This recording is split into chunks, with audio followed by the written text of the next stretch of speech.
Ration দোকানে এবার 25 টাকায় চাল আর 26 টাকায় গম। এই খবর শুনে অনেকেই ভাবছেন এবার কি রেশন কার্ড থাকলে এই দামে চাল গম পাওয়া যাবে। আসল বিষয়টি কি? সম্প্রতি কেন্দ্র সরকার সরকারি মজুদ থেকে চাল ও গম বিক্রির জন্য নতুন দাম নির্ধারণ করেছে। সেই অনুযায়ী নির্দিষ্ট সংস্থা ও এজেন্সির কাছে চাল কেজি প্রতি 25 টাকা এবং গম 26 টাকায় দরে দেওয়া হবে। সরকারের উদ্দেশ্য হলো বাজারে পর্যাপ্ত পরিমাণে চাল ও গম পৌঁছে দেওয়া, যাতে খোলা বাজারে খাদ্যশস্য দাম নিয়ন্ত্রণ থাকে এবং সাধারণ মানুষের কিছুটা স্বস্তি পান।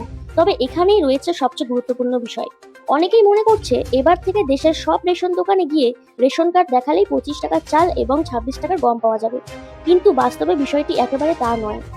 এই দাম সাধারণত রেশন কার্ডের সুবিধাভোগীদের জন্য সরকারি নির্ধারণ করা হয়নি। এটি মূলত সরকারি ওপেন মার্কেট সেল স্কিমের আওতায় নির্দিষ্ট সংস্থা, সমবায় সরকারি প্রতিষ্ঠান এজেন্সির জন্য নির্ধারণ বিক্রি মূল্য।